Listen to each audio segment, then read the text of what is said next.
Gênesis 1, o título de hoje é Deus do Vazio, certo? Gênesis capítulo 1,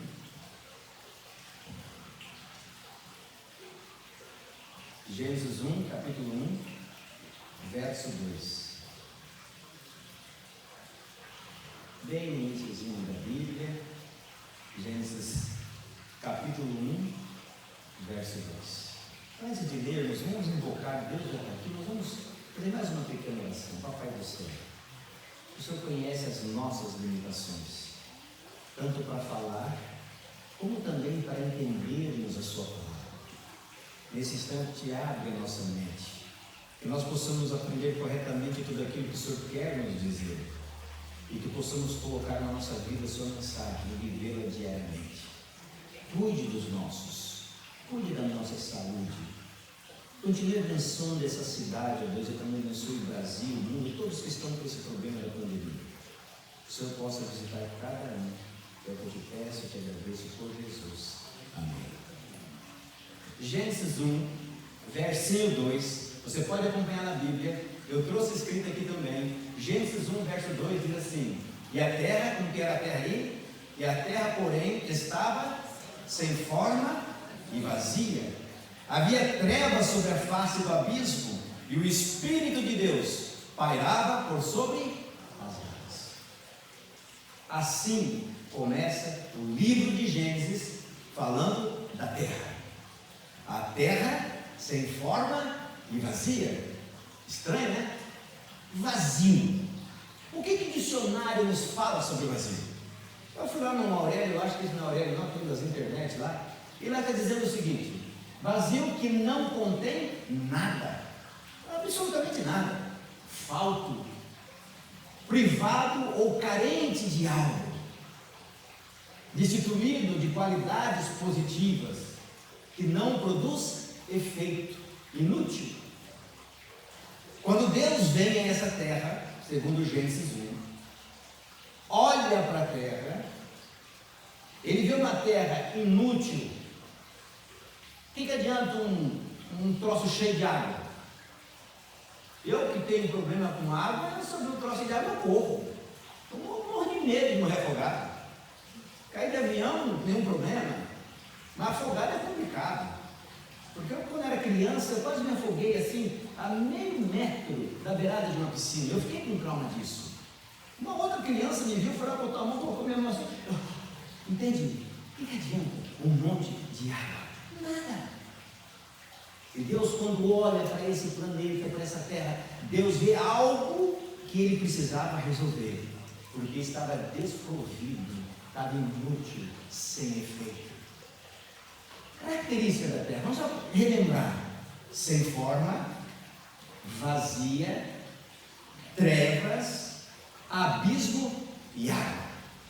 Certo? Água. Essa era a terra. Outra coisa, o que fazer num lugar assim? Vocês sabem fazer num lugar assim? Eu vou dizer para vocês assim, se eu estiver errado, vocês me corrijam. Qual é o melhor lugar do mundo? Vamos tirar a igreja, essas coisas, mas qual é o melhor lugar do mundo? Para mim, é a minha casa. Para vocês? Vocês concordam comigo? Tem uns aí que é pedalar no meio do mato, subir morro, descer morro, cair tombo, mas tudo bem. O melhor lugar do mundo é a casa. Você pode estar onde você estiver, o lugar mais lindo que for. Quando você volta para casa, você se sente satisfeito. Mas o que aconteceu que está todo mundo enjoado de ficar em casa? Vocês estão entendendo? O que então fazer num lugar que não é a nossa casa? Desprovido de tudo, que não tenha nada. Não tem nada para fazer. E Deus, quando olha para esse planeta, ele viu que se ele não resolvesse esse problema, aqui ia continuar um lugar vazio, sem nada. Em um lugar privado de tudo, não se faz nada. Certo? Mas tem um problema, ou uma solução. Se você pegar o versículo 1, diz o seguinte: no princípio criou Deus os céus e a terra.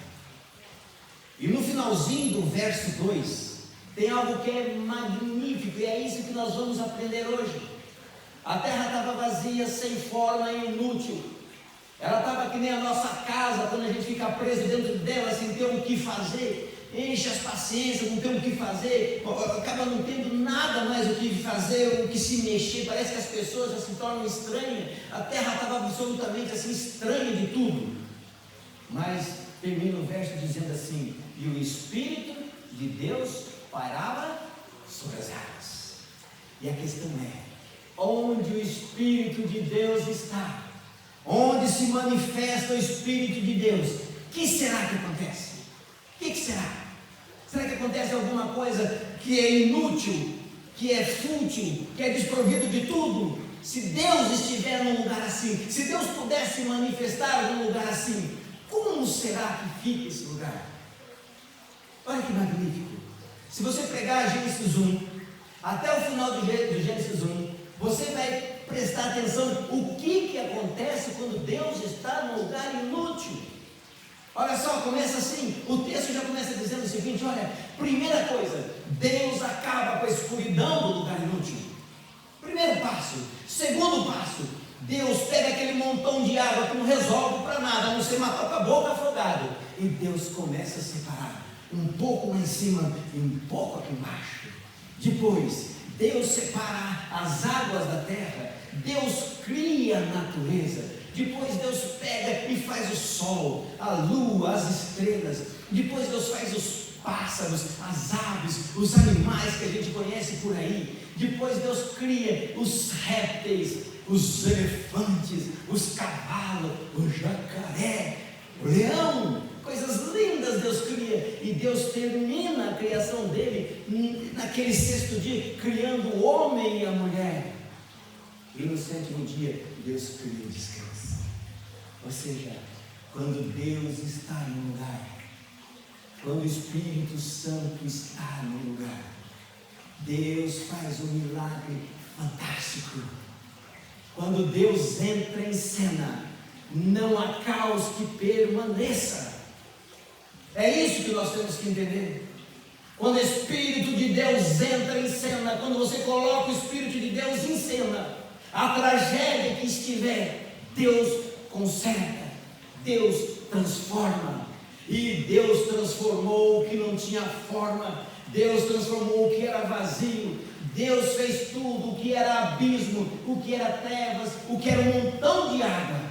Deus fez essa coisa linda, que por mais que o pecado ele esteve 6.000 anos destruindo, Deus transformou essa beleza que nós temos hoje, que nós achamos magnífico. E até gastamos dinheiro para ir em alguns lugares, para enxergar de perto belezas que Deus criou. Quando o Espírito de Deus entra, o Espírito de Deus transforma, o Espírito de Deus faz milagre, o Espírito de Deus restaura. É essa a mensagem do Gênesis 1, verso 2. Terra sem forma, terra de abismo, Deus faz milagres. Deus é um Deus poderoso. Que Deus magnífico é esse Deus que eu e você conhecemos. Que Deus que pode transformar. Que Deus que pode fazer coisas ínfimas se tornar coisas grandiosas. Coisas pequenas se tornar coisas absolutas. É esse Deus de Gênesis que hoje vai falar comigo e com você. É esse Deus de Gênesis que quer transformar a minha e a sua vida. Mas às vezes a nossa mente só fica no livro de Gênesis, vendo Deus fazendo milagre lá no Gênesis. E fica uma pergunta: será que esse mesmo Deus pode fazer o mesmo milagre hoje por mim e por você? Será? Semana que vem nós vamos falar sobre Caim. Eu queria que você estivesse aqui para você conhecer o Deus que busca. Certo convite? Semana que vem, Deus que busca. Você vai ver uma coisa maravilhosa. Mas o Deus que cria, o Deus que transforma, convida você agora para abrir a tua Bíblia no livro de Mateus, só para a gente ver que esse Deus não está perdido no livro de Gênesis. Esse Deus não está preso na criação. Esse Deus não ficou preso ali na terra, ali naquele momento do haja luz, houve luz. Não. Veja que Deus maravilhoso, o que esse Deus pode fazer? Marcos 5, vamos falar o versinho é do 1 ao 5, diz assim, Marcos 5, eu botei errado lá em cima? Não, tá certo, Marcos 5, é que eu sou atrapalhado mesmo, tá, pessoal? Então aqui já está acostumado, né? Mas agora estava certo. Marcos 5. Eu vou ler que essa versão que é melhor que a minha. Diz assim, vocês acharam? Posso ler? Vocês podem acompanhar aqui também. E chegaram ao outro lado do mar, à província dos Gadarenos. E saindo ele do barco, ele saiu logo ao seu encontro dos sepulcros, um homem com espírito imundo, o qual tinha sua morada nos sepulcros, e nem ainda com cadeias podiam alguém prender. Porque tendo sido muitas vezes preso em grilhões e cadeias, as cadeias foram para ele feitas em pedaços, e os grilhões em migalhas, e ninguém o podia amansar. E andava sempre, de dia e de noite, clamando pelos montes e pelos sepulcros, e ferindo-se com pedras. Olha que cena! Olha que cena! Terrível essa cena. Vai para, se vocês puderem, para Lucas, um pouquinho para frente. Lucas, capítulo 8, verso 27. Lucas 8, verso 27, só para a gente conhecer um pouquinho mais desse homem.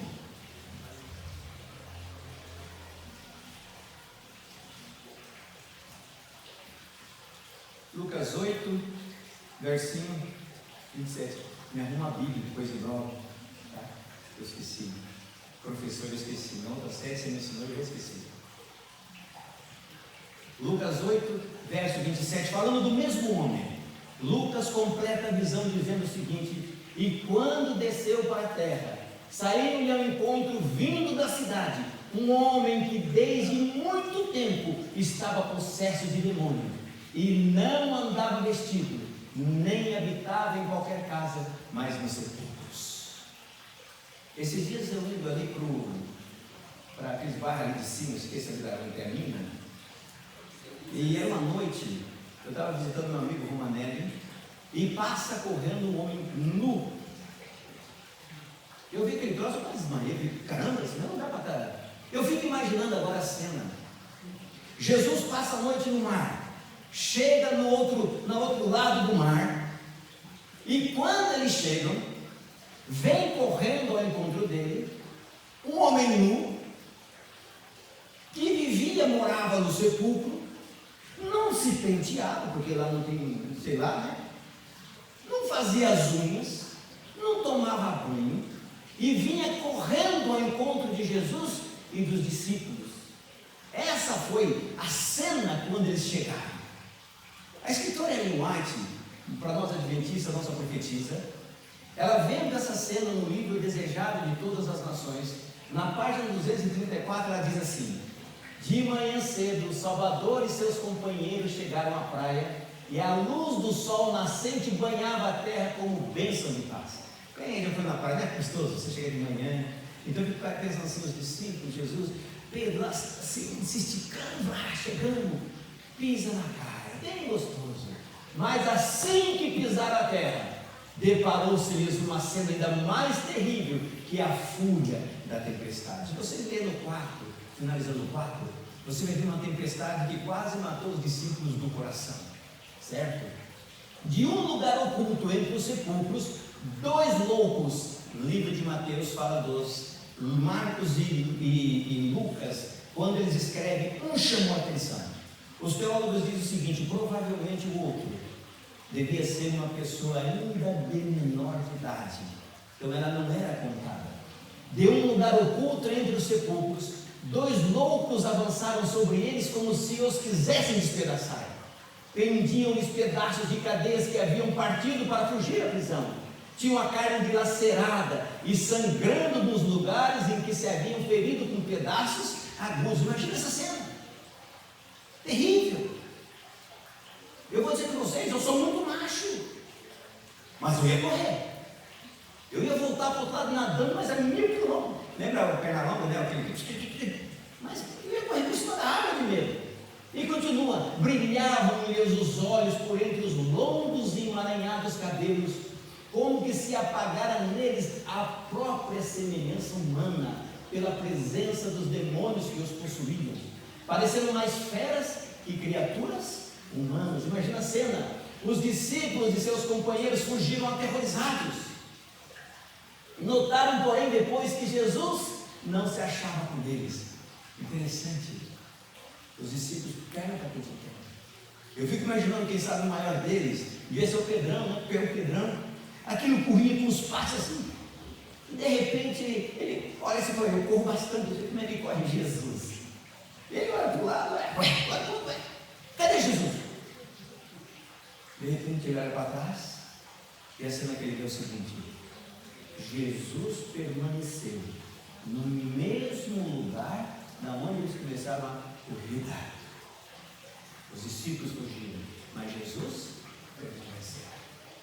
Encontrava-se onde eu tinha deixado. Aquele que acalmara a tempestade, que enfrentara anteriormente a Satanás, vencendo-o, não fugiu em presença dos demônios. Amém? Esse é o Deus do Gênesis. Quando os homens, rangendo os dentes e espumando, dele se aproximaram, Jesus ergueu a mão que acenara as ondas impondo silêncio, e os homens não se puderam aproximar mais. Quedaram furiosos, mas impotentes diante dele. Vocês estão entendendo? Vocês estão vendo que Deus maravilhoso? Vocês estão vendo que Deus grandioso que eu quero apresentar e que a Bíblia apresenta para mim e para você? Esse é o nosso Deus. Quando lá no início, Deus Pai, Deus Filho e Deus Espírito Santo vieram ver a terra estava semelhante a esse homem, vazio, cheio de trevas, abismo, cheio de águas. Imagina a tormenta no coração, a tormenta na vida desse homem, e estava sem forma, tanto que ele parecia mais uma besta fera do que parecia um ser humano. Imagina essa cena. E não vai você pensando, porque às vezes nós temos essa intenção de pensar que foi coincidência. Não. Se você ler esse texto, você vai ver que Jesus só foi fazer aquilo e voltou. Jesus só foi visitar os endemoniados de Gadara e voltou embora.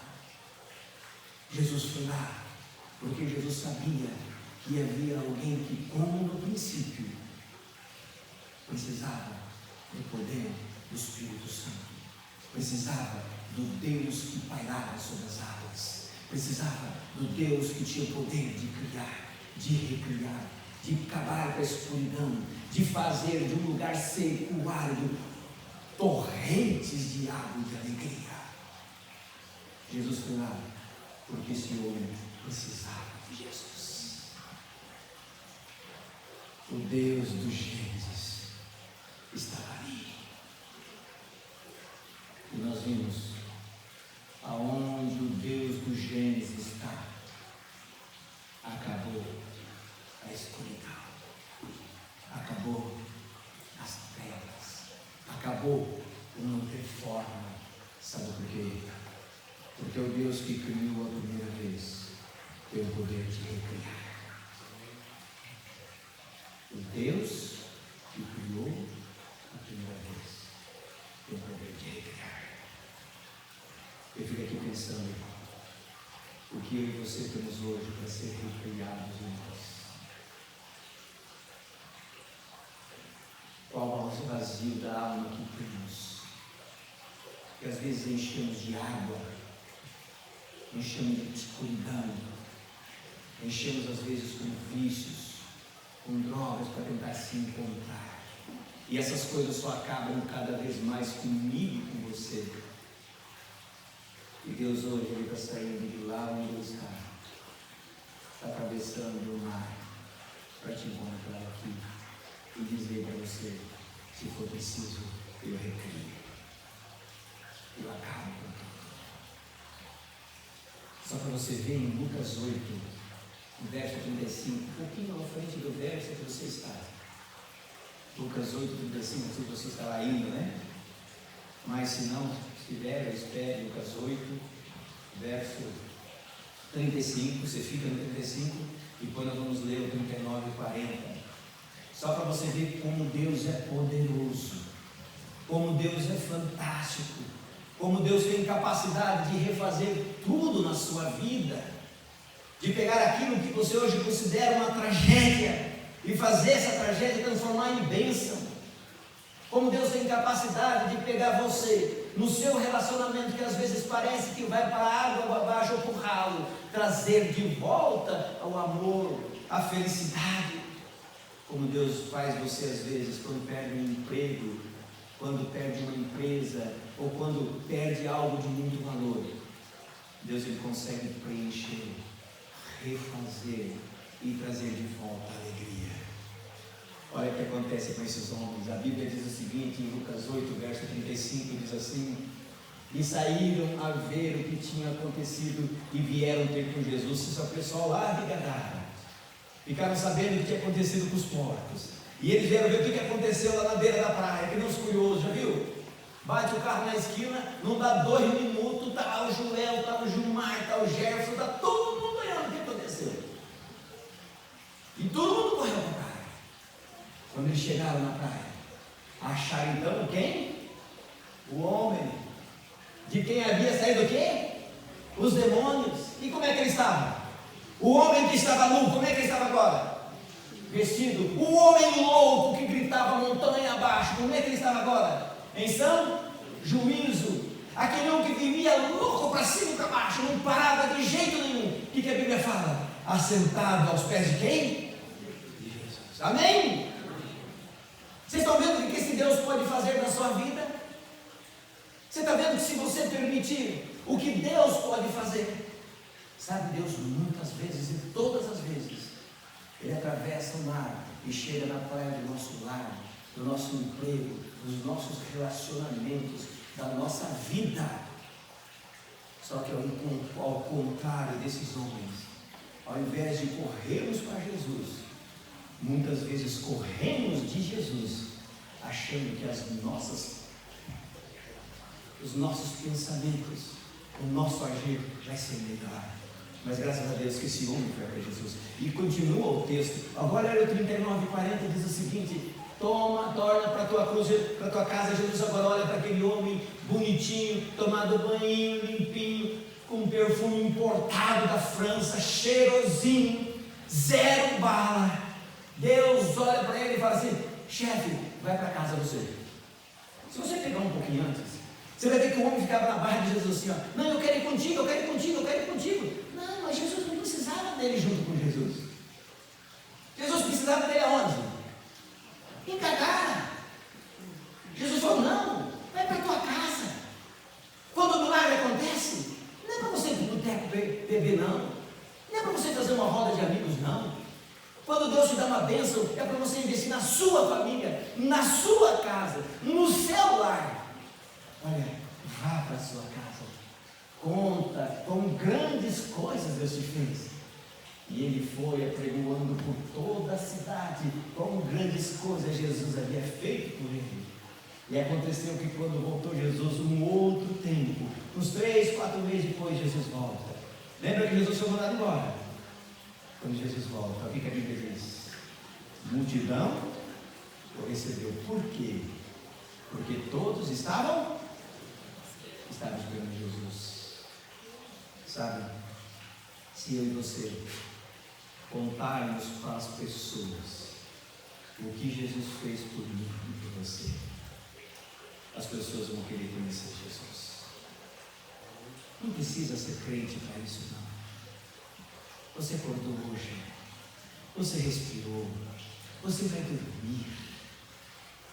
Amanhã você pode contar para a pessoa, sabe, no meio das dificuldades que eu tenho, no meio dessa pandemia, Deus me dá a bênção ainda de eu poder dormir, acordar, sonhar. A pergunta é: e eu e você? O que Deus precisa mudar dentro de nós? Qual é a situação que Deus precisa resolver na tua vida e na minha vida? Às vezes nós estamos como a terra lá no princípio, ou como um endemoniado de Gadara, sem forma, vazio, trevas, abismo e muita água. Água tanto que às vezes nos sufoca e muitas vezes pensamos até em perder o ânimo da vida. E Deus olha para mim e você diz: por favor, espere. Nenhum de nós diz assim: o vazio da alma está gerando para essa geração depressão e morte. Insistem a negar o Cristo que gera paz e vida. O ser humano fica correndo atrás do dinheiro. Temos sim que trabalhar. Das coisas. Precisamos. Muitas coisas são úteis. Mas esquece que o vazio que está dentro tem o rosto de Jesus. E se permitirmos que o Espírito de Deus, que pairou um dia lá nas águas do Gênesis, que desceu até ao mar, a praia de Gadara, se permitirmos que Ele entre na minha e na sua vida, Ele vai fazer um milagre, vai trazer a alegria e a paz que nós podemos ter sem o dinheiro e sem as coisas. Entendem? Se o Espírito de Deus pairar sobre você, o que pode acontecer? Lá em Ezequiel, no Velho Testamento, se você quiser acompanhar aqui, mas se você quiser fecha bom, para ver se eu estou falando a verdade. Ezequiel fica um pouquinho para frente de Salmos, Provérbios, Lamentação, vai lá, Lívia. Jeremias, bem por ali assim. Alguém tem? Qual a página tua? É perto da 576. Se a tua Bíblia foi igual a que nós temos aqui, né? 576 a página. Eu peço desculpa, na próxima eu vou estar com a mesma Bíblia, tá bom? 576. Olha só, se eu e você permitirmos que Deus, o Espírito de Deus, paire sobre o meu lar, sobre a nossa vida, olha o que vai acontecer, olha que coisa fantástica. Dar-vos-ei um coração novo e porei dentro de vós um espírito novo. Tirarei o quê? O que Deus vai tirar de nós? Tirarei da vossa carne o coração do quê? De pedra. E vos darei um coração de carne. Sabe o que Jesus quer dizer? Aquele cabeça dura que você é. Aquele caboclo que só incomoda, que só dá trabalho, que eu sou. Deus falou que Ele pode transformar tudo isso. Ele continua dizendo: e porei dentro de vós o meu espírito, e farei que andeis nos meus estatutos, e guardareis os meus juízos, e os observeis. Ele continua, dizendo, terminando dizendo o seguinte, ao 28 agora: e habitareis aonde? E habitareis na terra que eu dei a vossos pais. Que terra que Ele deu aos nossos pais lá no Éden? Vocês lembram? Eu já falei, né? Lá no princípio. Que terra! Um belo jardim. Um jardim lindo, sem pecado, sem problemas, sem dor, sem angústia. Com um casal perfeito. Olha o que Deus promete. Se você permitir que eu tire de você esse coração de pedra, coloque em um coração de carne. Se você permitir que eu coloque dentro de você o meu Espírito Santo. Se você fazer da minha palavra, da Bíblia, a palavra de Deus, o teu estudo diário, eu vou dar de novo aquela terra que eu dei para os vossos pais, para Adão e para Eva. Eu vos darei, e vocês serão o que para mim? Vocês serão o meu povo. E eu serei o quê? O vosso Deus. Maravilha, não é maravilha? Eu vou contar a história para vocês. O pastor Peter, que está indo na África, e ele montava, não sei se vocês conhecem aqui, eu sou dessa época.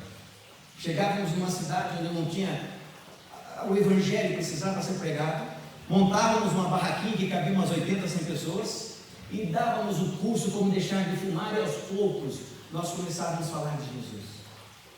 E esse evangelista, Ele tinha a barraquinha dele lá na África do Sul. E ele, no meio dos hindus, começava a falar de Jesus.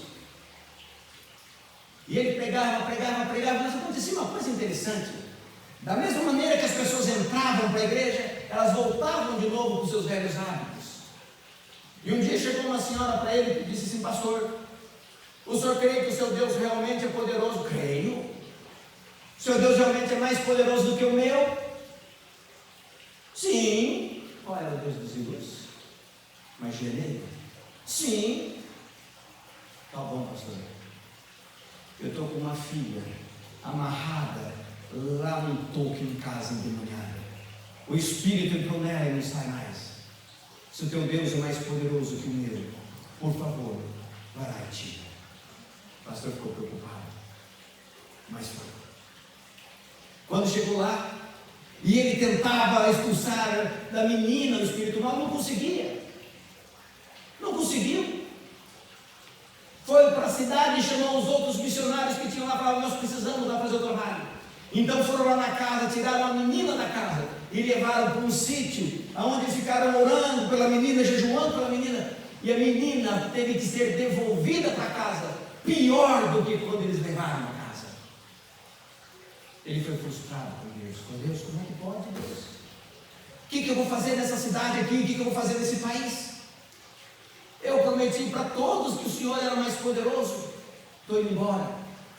E quando ele está arrumando aquelas malas para ir embora, ele escuta uma voz que diz: você vai embora? Ou você teria que buscar a presença do Espírito Santo? Quando ele escutou essa voz, ele começou a refletir na vida dele. E começou a ver que Deus para ele era somente letras de um livro. Ele chamou de novo aqueles missionários que foi com ele naquela casa, se frustrou e trouxe de volta para a igreja onde ele frequentava, para a tenda. E ali durante 3 meses eles oraram e jejuaram, pedindo para Deus o seguinte: Deus, se tu queres que nós ficamos aqui, se tu queres que preguemos o evangelho para esse povo, precisamos do seu poder, precisamos. E ele diz que conforme eles foram pedindo a bênção do Espírito Santo, conforme eles foram pedindo que Deus se fizesse na vida deles, algo na vida mudou. E um dia eles abrem a porta e vem uma multidão de longe vindo agora para a igreja. E ele sai curioso para perguntar: mas quem que chamou vocês? Ninguém. Nós viemos porque sentimos a necessidade de estar aqui. Pregaram para eles, perceberam que Deus estava respondendo a oração deles. Agora eles pegam aqueles mesmos pastores, vão naquela casa que outrora eles foram derrotados. Chegam lá, pregam para a família, pregam para a menina, expulsam o espírito mau, sai da casa. E aquela menina agora volta de novo à consciência, aceita Jesus. E aí aquela igreja da tendinha fracassada se tornou uma grande missão, que todos os dias 15.000 pessoas vão lá para aprender de Jesus. Quando o Espírito Santo de Deus entra em você, ele transforma. Quando o Espírito Santo entra na tua vida, essa vida de fracasso que eu e você temos às vezes, uma vida espiritual morna e fraca, transforma em bênção. E quando Deus transforma a minha, sua vida em bênção, algo acontece. Os nossos filhos veem, o nosso cônjuge vem, os nossos companheiros de trabalho veem, e a gente passa a dividir felicidade. E o convite de Deus é: filho, deixa eu entrar. Nada do que você tem valor. Tudo que você precisa é de mim. E o dia que você tiver eu, você vai ver que eu sou tudo o que você precisa. Se tem alguém que pode visitar aquele espaçozinho que parece que ninguém entende em você, é Jesus. Quando o Espírito de Deus entra, transforma. Quando o Espírito de Deus entra, volta a alegria. E quando o Espírito de Deus entra, faz de cada um de nós verdadeiros vencedores e verdadeiros filhos e filhas de Deus. Que o Deus do Gênesis visite o seu lar. Que o Deus do Gênesis faça-se presente nessa semana de trabalho, de lutas que nós teremos. E que o Deus do Gênesis seja o Deus do milagre real em nós. Podemos orar para encerrar nossa mensagem? Vamos ficar em pé. Eu quero agradecer demais você que esteve aqui conosco, nossos amigos. Você já está convidado para a semana que vem, mesmo horário. Se puder chegar às 7, dá para ver a série do Apocalipse. Se atrasou para a série, chega aqui às 7h30. Nós vamos estar esperando você igual. Fique à vontade, é um prazer muito grande. Querido Deus, amado Pai, aqui estão filhos seus, ó Deus, que têm lutas, têm problemas, têm dificuldades imensas, mas nós também temos o Deus do Gênesis. Nós temos o Espírito Santo reinando entre nós. Nós queremos trazê-lo para a nossa vida, para o nosso lar, para o nosso cotidiano, para o nosso dia a dia, para que sejamos cheios, para que tenhamos a alegria e que possamos ser para todos que nos cercam bênçãos. Visite o nosso lar, Deus. Visite o nosso trabalho, Deus. Visite todas as nossas dificuldades e nos faça vencermos uma a uma com o nosso esforço, aliado com a sua graça e misericórdia. Ó Deus, é o que nós rogamos. Obrigado pela morte de Jesus na cruz. Obrigado pelo sangue dele que nos purifica. E quando tu voltares, nós queremos voltar para o nosso lar do Éden. Nos leve, por favor, a Deus, e nos guarde até lá. Por Jesus Cristo pedimos e agradecemos. Amém.